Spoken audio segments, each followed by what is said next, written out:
ଜୟ ଜଗନ୍ନାଥ। ଆମେ ଯାଇ ପହଞ୍ଚିଥିଲୁ ସିଦ୍ଧ ସାଧୁ ସନ୍ଥ ଯୋଗପୀଠ ମାଳିକା ବର୍ଣ୍ଣିତ ନଳୀ ଗୁମ୍ଫା ଅଡ଼ମ୍ବରୁ ନିକଟସ୍ଥ ଗୋଟିଏ ନଳୀ ଗୁମ୍ଫା ଅଛି, ଯେଉଁଠିକି ମାଳିକା ବର୍ଣ୍ଣିତ ପୀଠ।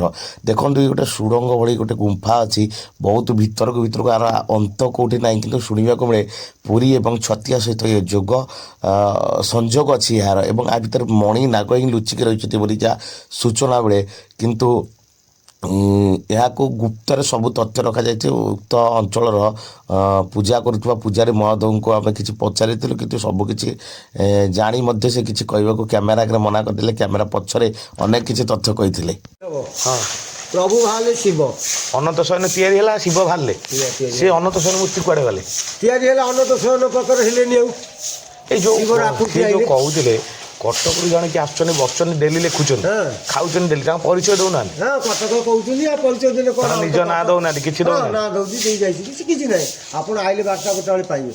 ଆରେ ସଂକ୍ରାନ୍ତି ଆସିଥାନ୍ତେ।